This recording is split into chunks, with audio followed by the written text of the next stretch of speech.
You're listening to an Airwave Media Podcast. Welcome to True Spies, the podcast that takes you deep inside the greatest secret missions of all time. Suddenly, out of the darkness appeared Bin Laden. You'll meet the people who live life undercover. What do they know? What are their skills? And what would you do in their position? Vengeance felt good. Seeing these people pay for what they'd done felt righteous. True Spies from Spyscape Studios, wherever you get your podcasts. Ishtar, a bearded goddess of sex and war from ancient Mesopotamia. She was hot-tempered with a lust for conquest, and her priestesses were transgender. Oya, Yoruba goddess of the wind, storms, lightning, tornadoes, thunder, commerce, and war. She rules the destruction that comes before positive change.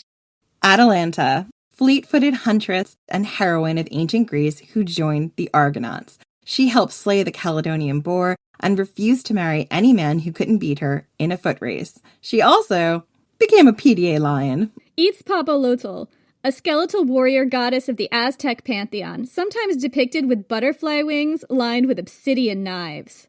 This episode is part of our Women of Myth series, where we interview podcasters, authors, scholars, and more about the amazing women of world mythology. It's based on our book of the same name, Women of Myth, illustrated by the amazing Sarah Richard. It's available wherever books are sold, or go to ancienthistoryfangirl.com to find links to a bookstore near you. And that is what I go for in my videos. Cringe cheap.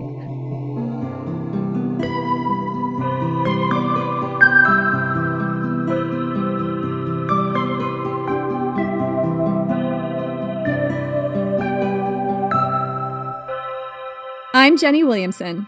And I'm Jen McMenemy, and this is Ancient History Fangirl. So we are so excited to welcome B. Fitzgerald, author of the upcoming YA novel Girl, Goddess, Queen, a retelling of the story of Hades and Persephone. She also runs the incredible Chaos on Olympus TikTok, where she performs scenes from Greek mythology.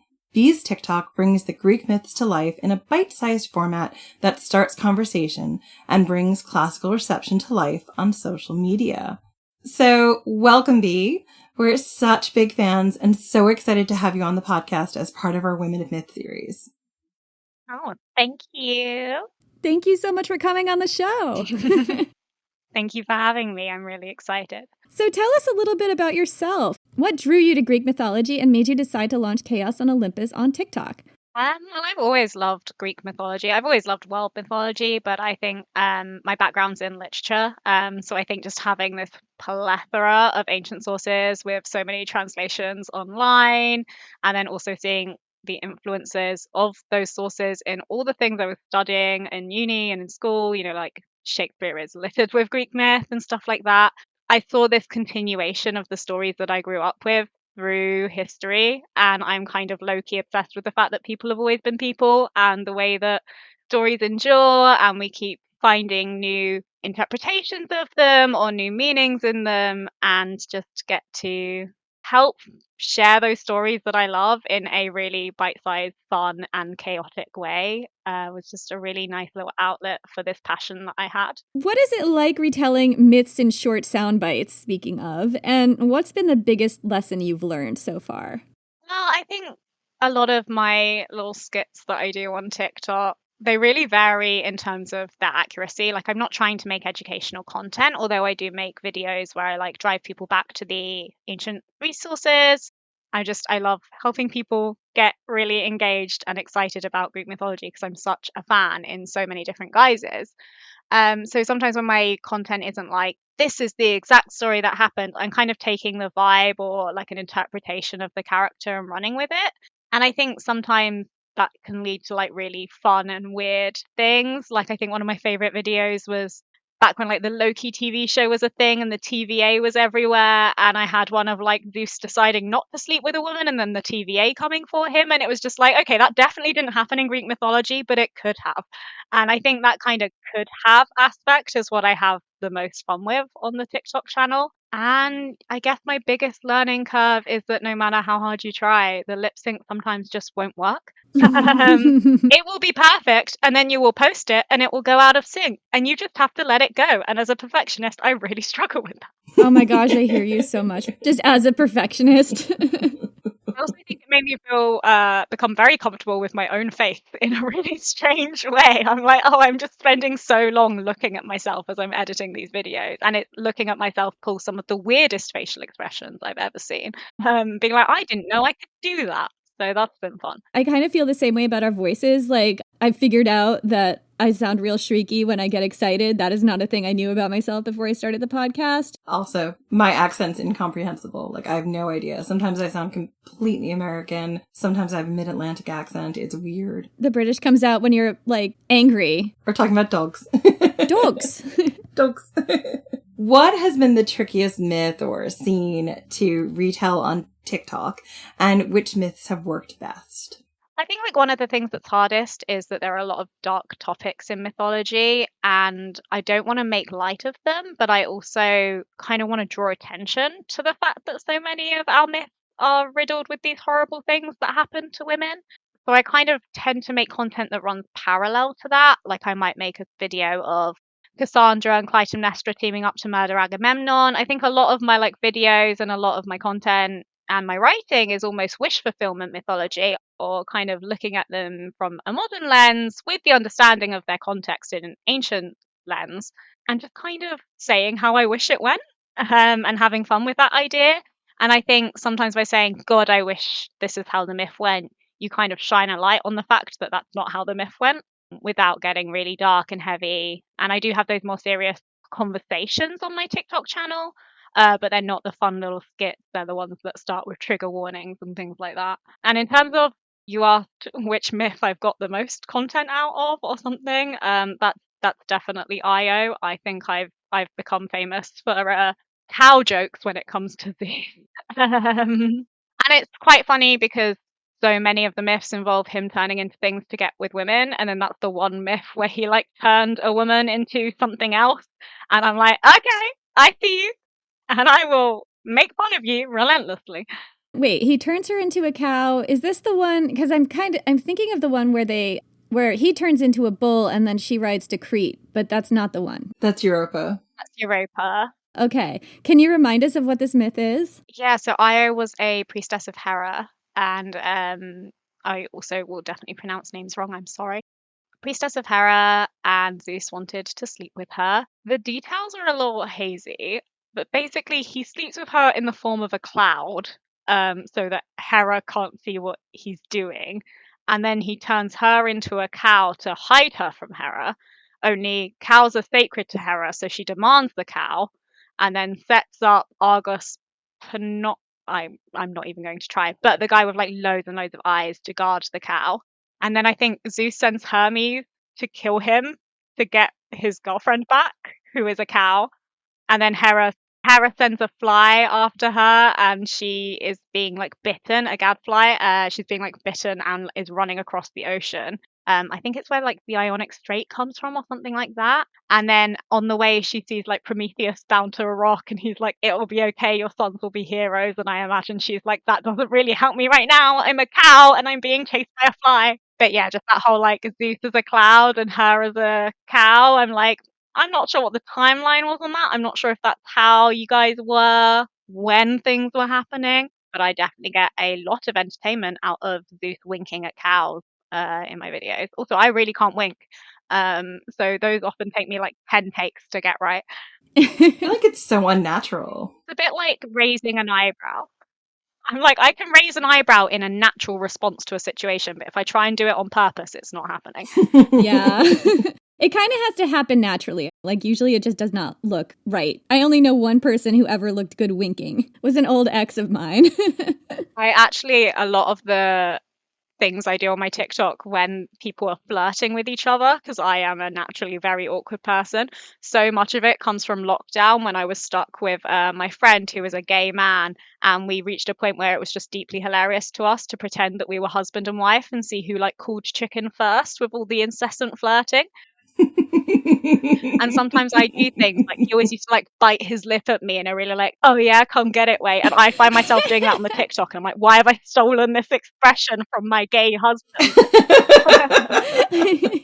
I'm going to try it next time I see a hottie. I don't know. I bet it'll work. I don't imagine it will work. It certainly, it felt quite cringy to me. And that is what I go for in my videos. Cringe cheap. What has been your favorite myth to retell? Okay, so this one needs a disclaimer in the sense of the original source came from a Christian that was trying to like discredit the ancients, but I think it just made my respect for Dionysus increase. So take with a pinch of salt in terms of whether it's an actual myth or not, but I love it and it's one of my favorite things to make fun of. But basically, Dionysus, when his wife Ariadne died, he went down to the underworld intending to take back his mother and his wife's souls up to Olympus with him. And so he's on this journey and he needs to get across a lake to get to the entrance of the underworld. And there's this farmer called Prisymnus, and he's basically like, I'll row you across if you sleep with me. And Dionysus is like, yes, of course, that is a perfectly reasonable transaction. One, please. And so he rows across, he goes, he gets his wife, his mother, he brings them back up to the heavens, they're made into goddesses, and presumably he's like, I will be right back to his newly restored wife, who is like, what? And he goes down, and while he's been gone, the farmer has died, but like he made this pact. So he creates a replica of the man's heart and then rides it on his tomb. I have heard this story before, and it is a great one. It's all the more reason why I love Dionysus so much. He keeps his word. Exactly. Like, I understand that this is probably not a real myth, but my God, the respect I have for this man. It seems like it could be to me because I totally never knew until like a couple of years ago. I couldn't remember exactly who cursed Midas with the golden touch. And when I found out it was Dionysus, I was like, oh, this makes sense. Like if you ask him for something, he's going to give it to you, but there's always going to be something trickstery about it. And the way you present him in your TikTok and on your Instagram is absolutely my favorite. He is like just one of my favorite gods. He's so much fun. Someone asked me who my like inspiration for Dionysus was, and I don't think I realized this until I used like a sound from Misfits. I'm like, I basically think I just imagine him in my head as being played by Robert Sheehan, and I'm like, any character he's ever played is how I play Dionysus. Remember, I think Kate Crane told us that story too, and she was just like, the monk who wrote the story was very into this description, and she's just like, just admit you like guys. It's okay. I mean, as we say all the time, your Christian monk is showing. Like, they just can't, Jenny. They can't. I think more than that was showing with this Christian monk is all I'm saying. What's one myth that you think deserves a popular retelling that hasn't really been done yet, and why? I really love the romantic ancient Greek myths. So ones like, gosh, I know Iphis and Ianthe and Apollo and Hyacinthus and all of those ones. And there's one that I really like just for the sheer ballsiness, which is Halcyon and Thix. Again, I'm so sorry, I will be pronouncing those names wrong. But they were a couple that were like ludicrously in love with each other. And they used to call each other Hera and Zeus as like little pet names, as a sort of like, you are my king of the heavens, you are my like queen. Hera and Zeus didn't like that very much and decided to put a stop to it. Basically, Syx gets struck by a thunderbolt. Zeus is having none of this. And then Morpheus, the god of dreams, goes to Halcyon in disguise as her husband and tells her what happened. And then she throws herself into the sea. So tragic. So yeah, they threw themselves into the sea. And then, I don't know, I often feel like in these myths, like the gods are just like looking for a good story when they start messing with mortal lives. So Hera and Zeus, having thrown this hissy fit over the fact that these people are calling themselves Hera and Zeus, then decide actually that was really sweet that she killed herself to be with him in death. So they turn them both into birds, halcyon birds, which are basically kingfishers. And I'm fairly certain that like there's a later, I think it's Ovid. It's normally Ovid when he starts changing things, where Syx dies in like a storm, and then she sees his like body washed up on the shore, and that's when she kills herself. But they're together forever as birds, and that's really sweet. I also really like the stories where they're like trying to explain like how a thing came to be, whether it's like this is why a crow is black and this is how this bird came to be and this is how this shellfish came to be, or various plants. I don't know. I think what I like about this story in particular is just the couple that were happily calling each other Hera and Zeus as a romantic term. Like, first of all, what do you know about that marriage? It was not like the most romantic and happy. That's what I was thinking. I was like, wow, bold. Or telling. Like in the more religious sources where it's like about actually worshipping the gods, they seem to depict them as like happily married, but in the actual like fictional stories, they are not. And obviously it's a fictional story, so I'm like, okay, interesting. On the one hand, Zeus and Hera did not have the kind of marriage that you would want to emulate. But number two, it is sort of a bold move in the ancient world. I mean, if you also know about the gods, it's sort of just asking to be smoten. Asking for it by the way they loved. Also, I think when the gods strike mortals down for hubris, I'm like, they kind of had a point though. Like, that's iconic. I think there's something very iconic about loving your partner so much you start to like call them the name of a god. Good for them. But the other thing is, like, there are so few uncomplicatedly happy relationships in the ancient Greek myths that when, at least that's my impression, that when you come across one, it's like, oh, this is really nice. Isn't this refreshing? These two people just loved each other and this was consensual. Yeah, I think that's also part of it. Just like all the little happy couples that loved each other so much that that's actually what brought about the downfall. It's also kind of a problematic, like, warning against actually loving each other. It's like, oh, these don't end well, though, do they? Iphis and Ianthe do okay, right? Atalanta does okay. Well, she becomes a PDA lion. These two do okay as birds, right?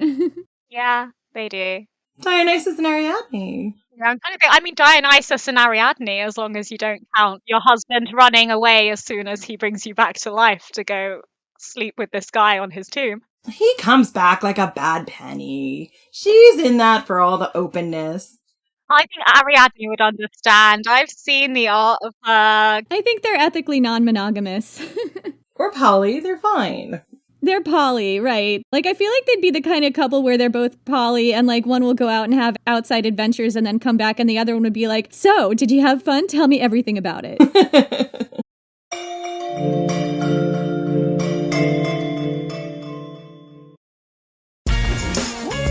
Refreshing wild cherry cola meets smooth cream. The treat you deserve. Pepsi Wild Cherry and Cream. Treat yourself. LinkedIn is pretty great at a lot of things, like helping you tap into the latest trends and insights in your field. We cannot stop your coworker from tapping her pencil. LinkedIn can help you find new jobs that align with your career goals. We cannot help you find the source of that weird smell in the office fridge. Ew. And while we can't stop your coworkers from bringing their hobbies into the office, LinkedIn can help you bring your career to the next level. LinkedIn is the network that works for you. So you portray each of the gods and goddesses so distinctly. Which one have you found it the easiest to represent? Or which ones have you found it easier to represent? I think Zeus was one of the first that came very quickly. As you may be able to tell from my excellent costume work, a lot of this was just drawn from stuff that I already had. And I think like the first video I filmed was one of Zeus. It's really fun to like play the bravado and the sluttiness in one. And then I think a lot of the others, like some of them who they were from the start and like they stayed like that very quickly, like Hera and Dionysus, like they were just instantly like that. And then some of them, like Apollo, I did not go into it being like, I'm gonna play Apollo as a sad bisexual, and just kind of became that. And now I'm like, he is so precious and must be protected. I mean, like, he is my favorite god, but he's also like such a dick in so many myths. And then the way I play him is like, but he's so sad. I mean, I think like one of my favorite recurring jokes that I have on the channel is that Hestia is just trying to get every single god to go to therapy. She's like, I'm begging you, please go to therapy. Have I told you about BetterHelp? Genuinely. And I think, yeah, actually I did a video like really early on in the start that was like one of the songs from Heathers where she's like, I wish your mum had been a little stronger and all of that. And it was like Hestia to all of the gods. And I think that's when Apollo's character got cemented as like, I do wish that like the grown-ups understood. Oh. I kind of like, I think there's a clear division in my head of like Apollo in some myths and Apollo in other myths.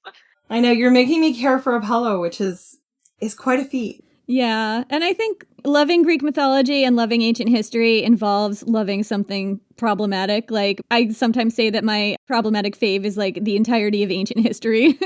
Yeah. I mean, you could say that about Greek mythology too, right?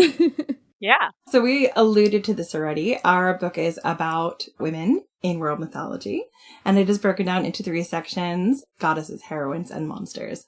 So our first question is, who is your favorite goddess? I'm going to be basic and I'm going to say Persephone, but I've done a lot of research on Persephone for obvious reasons, and I love her. Like, she's fascinating. Like, she is a really old goddess. She exists way before Hades comes into the picture in relation to the underworld. She has all these affiliations with the I cannot pronounce this word, Eleusinian mysteries, which I love because we know so little about it. As I said before on my channel, like I do a lot of the research for all the like ancient history, the context. I've read a lot of books. I've read a lot of the like ancient sources. And then my brain is like, okay, but what if? And what if? And what if? And I feel like the Eleusinian mysteries is just such fertile ground for that. And then I love that she has this dichotomy of being goddess of flowers, and she's like all about spring and just like wandering around the earth and then going back to her husband. And then is also the dread Persephone that heroes are terrified of, that Odysseus fears might send a Medusa head after him. Like, she has this real like rage to her. And I love that. I think there's something very pastel goth about her.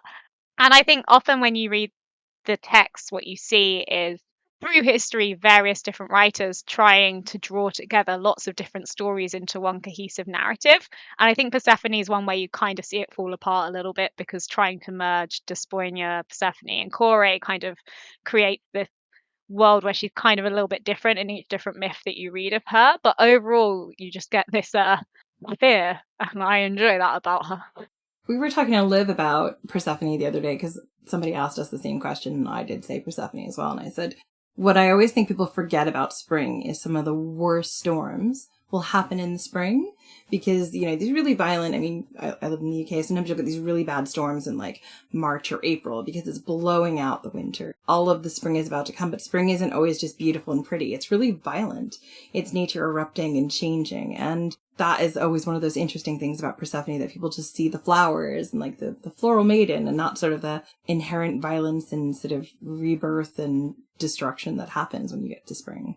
In that conversation, I remember saying as well, like, springtime is when, you know, the snows melt and you find all the dead bodies of the things, the animals and people maybe that died during the winter. So there's new growth, but it's growing on dead animals from the past season and growing on death and things like that. So I kind of always imagined the springtime of Persephone as like a carpet of beautiful flowers over a deer corpse or something. Like, there's something in that undergrowth that you don't want to see. That's Persephone. As you said, the snows melt, the rivers flood, you know, like there's so much going on that, you know, we always think, oh yeah, no, the tulips are here or the daffodils. It's like, there's a little more than that in the spring.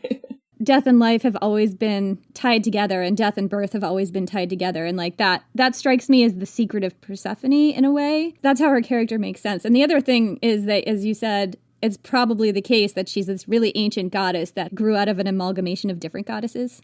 I mean, her name literally means like bringer of death, or like chaos bringer, or like, love that for her. So which goddess do you think is the most misunderstood? Honestly, I'm going to say on that note, and as someone that just written this fantasy reimagining, Demeter. I think a lot of people love the like Hades and Persephone myth and the sort of the frankly like not the original story, but like the version that a lot of us grew up with, which was that she was kidnapped but she loved it and she was really down for this. And then I think Demeter keeping Persephone on an island then gets reinterpreted as her being like an overbearing mother, and that's obviously not the case in the original myth. It's like And I think, you see that in my book.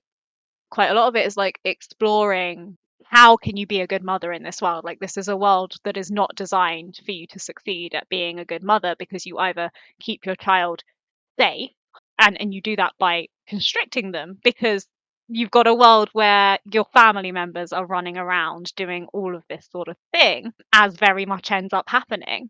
And I think to cast Demeter as like, I think sometimes people see her as cruel, as almost selfish, like she wants to keep her daughter with her, even though that's not what she wants. And I think that's not the case, especially in the ancient text. And don't get me wrong, I think there is a reason that that version of her resonates. And I think the same way that the ancient version was so crucial to ancient society, in a world where your daughter would be married off without your permission, and the best you could hope for was being able to see her, to then have this story of a woman that was able to wield power and get her daughter back, was really important. And I think part of the reason overbearing Demeter resonates with today's teens is for that same reason. It mirrors their lives in a way that the ancient maybe did back then. I'm very pro, you can have a fictional take on a myth, you can spin it in 1,000 different directions, you can examine it in 1,000 different ways. That doesn't erase the original. And I think if your understanding of Demeter comes solely from that newer version, then maybe go have a look at the original, because you see a woman who would do anything for her daughter. And I think that's really lovely. I'm so glad you said that, because I agree. I think a lot of times Demeter is just so misunderstood, and you always see her only as this overbearing mother who's like smothering her daughter and keeping her from becoming the person she's meant to become. And I think that a lot of the nuance of her as a character, as a goddess, is largely missing, because I feel like she only has a handful of stories, and most of them are connected to her daughter, and it kind of doesn't let her exist or breathe outside of being a mother character. Yeah, I could see that too.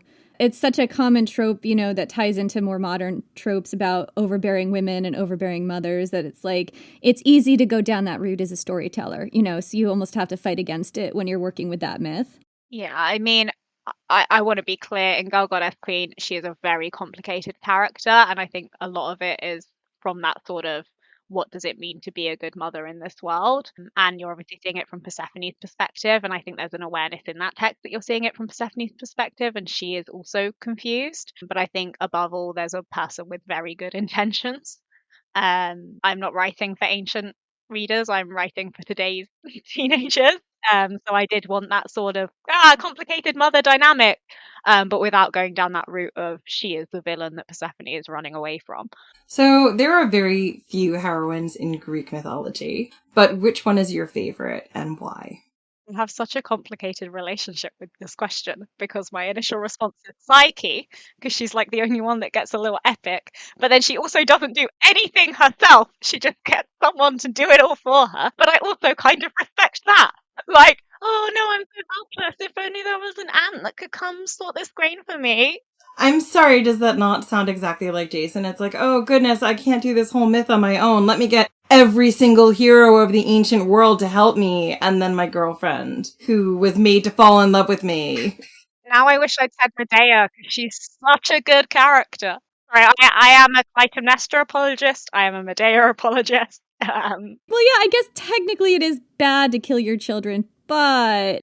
Is it an iconic queen move? Yes. Is it something I love in fiction? Yes. We're all on Team Medea here. I think that's a very easy way to go with the Medea apology, where you're like, actually, that was just this one playwright who did, and then I'm like, okay, yes, that's true, but also I'm still defending her even in that one play, because I love her, and she's excellent. But yeah, Psyche, I think there's something really nice. And again, I think it comes back to the way I'm drawn to love stories about someone going on a quest for love. And she's pregnant as well the entire time. And she's just fighting to be with her husband. And when he leaves, she's like, I'm going to go get him. And I'm going to do all these challenges set by my mother-in-law to be with him. I think that's really fun and good for her. Heck yeah. And following on from that one, which is your favorite female or female-presenting monster in Greek mythology? Can I say Scylla and Charybdis, because I think they should be lesbians and they should team up and like chuck men to each other. I think that would be really fun. I feel like that should be canon. I did a like very brief mythology how I wish it ended series, and I think this was like the second episode where I was like, they should fall in love. They're like right across the strait from each other, and boats have to veer towards one to avoid the other. So what if they teamed up and just were like, listen, we'll split this? And they're both women that were transformed into monsters as well. And there's also like a lot, I think, especially, I think there's something specifically about like both of them as well that's a real, as a literature girly who loves reading into things, I think there's a lot of male fear of women in those two as well. Like, oh, I'm sorry, a whirlpool that swallows men whole, that's not Yonick at all. And then this woman with dogs' heads beneath the waist. It's like such a clear fear of voracious women and hungry women, which you see a lot in Greek mythology. Especially, I think that's the entirety of the Odyssey is basically about that. yeah, I mean, definitely an argument to be made. And yeah, I love this like boat full of men trying to avoid these like hungry women whose literal bodies have been transformed against their will into, I don't know, there's very clear sexual allusions with both of them. So I like the idea of them being like fuck men and being with each other. I think that sounds really romantic and like very couples goals, you know? Like the sexiest romances are when two people are working together for a common cause and then they fall in love. I love that. I also think it just has like such potential. Again, I'm a romance writer, so I'm going to romanticize this, but just like imagine like eons just spent across the street from a girl. You're like, maybe I should talk to her. No, she'll think I'm bothering her. And then eventually they get to talking, and then they're like, what if we murdered men together? And then it's like Jennifer's Body, but ancient Greece. Yeah, I'm into it. I'm 100% into it. Like uncomplicated, sexy romances in Greek mythology that you don't see coming. I kind of want to like pitch it as like a little short story that gets attached on the end of like one of my books. I could just do like a collection of short stories of like Greek myths, how they should have ended, which is kind of my writing anyway. So let's talk about the Persephone and Hades in the room. Persephone, as I've said, is one of my favorite goddesses. Her story has had a lot of retellings lately. What do you think draws people to her myth, and why is it so enduring? I think, as I said earlier, like there is a real disconnect between the ancient story and then the story that a lot of us grew up with. And I think you can kind of go one of two ways with that. One is we need to be extremely true to the original, and one is, which I personally find more interesting because of that whole how stories shift and change and how they continue to resonate with people, and people have latched onto this modern version. And I think that's really interesting about why that version of her wanting to go resonates so deeply with us. And I think it's a combination of embracing a darker side of yourself and that being a good thing, and also finding power through love. I think both of those are really poignant things that I think a lot of people really like. Also the aesthetics, like flowers and death, like that's a real draw. It's an opposites attract story in a weird way, right? But then there's this underlying like connection between them. So I kind of like grew up like loving that version of the story, but then I'm also in this position where I love like the ancient versions of the stories like so much. And as I say, I don't think the modern versions erase the existence of the ancient versions, but I think there are aspects of the ancient sources that you see in these modern versions that are really nice. Like we've already discussed about how terrifying and chaotic and like ruthless Persephone can be in the ancient stories. And I think that's a really fun way for her to appear in the modern version. I mean, that was definitely what I wanted to bring to it. I was like, okay, what if it was like the kidnap myth, but you get the dread Persephone in it? What if this is about how she goes from like little girl to that like woman that's embracing her power in like quite a fun way? And then also, I mean, I might be jumping on here to talk about, but like I took a lot of inspiration from the artwork of them, where there's not loads of artwork of the two of them because people were really reluctant to basically do anything with the gods of the dead. It was a real way to like summon them. But when you do see them, they're like lounging around eating grapes, or there's this really lovely imagery. One of Hades' symbols is the cornucopia.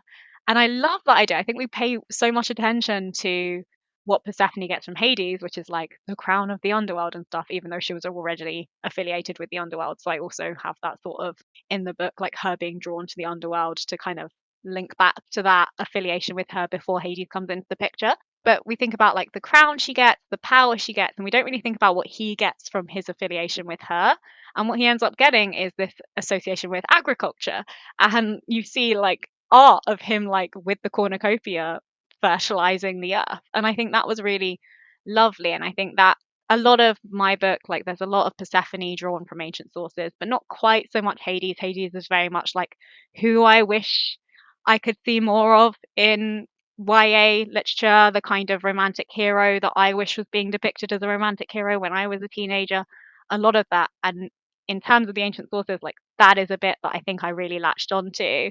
As I say, as a source of chaotic imaginings, because he is not running around with a cornucopia fertilizing the earth in the book, but he definitely has this like softer side, and it's a side that Persephone really draws out and encourages within him. And I think that's really nice. I think you see a union of two quite powerful people that do have like a fairly happy marriage, especially in the art in ancient mythology, especially in comparison to other powerful people. Heresy. I think there are a lot of reasons that people are still drawn to this story. And I think most of it is it's almost like a coming of age story where love plays a really important factor in that. I'm really curious as to what kind of hero you envision Hades as and what kind of hero you wanted to see depicted in books you were reading as a kid. Yeah, well, I mean, I wanted the soft boy to be the hero. I love a good enemies to friends to lovers, but I think sometimes it can just be outright bullying or like an abusive relationship. And I wanted a version where they could still have that banter, but there was no malice beneath it, especially when they're like becoming lovers. So, I mean, I don't want to get like too spoilery with it, but Hades is keeping a lot of himself back. And that was also drawn from like the fact that in the ancient sources, he is almost entirely separate from the Olympians, doesn't really associate with them. And I was kind of like, okay, we know what the Olympians are like, running around having sex with anything that moves. So if you have an aversion to that, then what does that look like? I've made a lot of jokes about how much he loves his dog. His dog is in it like twice, but it's an important point that I would like to make that he loves his dog a lot. And I think he's just quite chill, honestly. I think I wanted to see more boys that had healthy relationships with their emotions, um, more boys that felt free to be who they want to be. I think a lot of the books I was reading when I was growing up marketed themselves as feminist, and then they were, but it was always about like, hey girls, this is what feminism does for you. And I always felt there was that point of, hey boys, this is how men suffer under patriarchy too. And I think that's what you really see in Hades in the book, is this sort of, oh my god, the system is awful for all of us. Like Persephone runs to the underworld to escape a marriage her father is forcing her into because of the patriarchy of Olympus. And you see Hades be like, yeah, I hate this as well. This is how it's been really bad for me. I agree with you. I've read a lot of YA, I've worked on a lot of different books. And there was a period of time where I do think you were missing those kind of male heroes who were able to be in touch with their emotions and kind of got to show you how bad the patriarchy was. Like, I feel like for a long time there was a lot of romance archetypes. And I think it's important to have a more nuanced look. So super excited to see how that works out. That sounds so fun. And I love that she's like the one kind of forcing herself into his life, you know, like that's a really fun inversion of the typical way that we see this depicted. Like the she's kidnapped, but she loves it kind of thing. Yeah, well, she's not kidnapped. She's like, no, I am here now because this is where I need to be. And you have to let me stay here because I am your guest. Oh, it's a really clever way of playing on the law of Zinnia and that myth.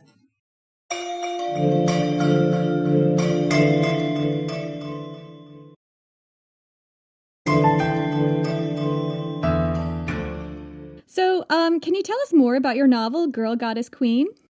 Yeah, so it is a YA romantic fantasy inspired by the myth, but very much like a sort of fantasy world, ancient Greece. And I go off in a lot of different directions with it, but with a nod towards the myth and how much I adore them. And it starts with Kore, who is about to be married off to a god of her father's choosing. And she realizes that with her father being Lord of the Skies and her mother having domain over anything that grows, there's only one place she can run to, and that's the underworld, which she does. And Hades does not want her there, but she forces him to look after her by claiming Xenia, which is obviously the bond of hospitality. So they enter this kind of weird relationship where he is like doing anything he can to get her to leave. And then she is like, why does he want me gone so much? If he doesn't want to help a woman in my position, then he must be a horrible person, and kind of goes out of her way to be even more annoying. So he goes out of his way to be even more annoying to get her to go.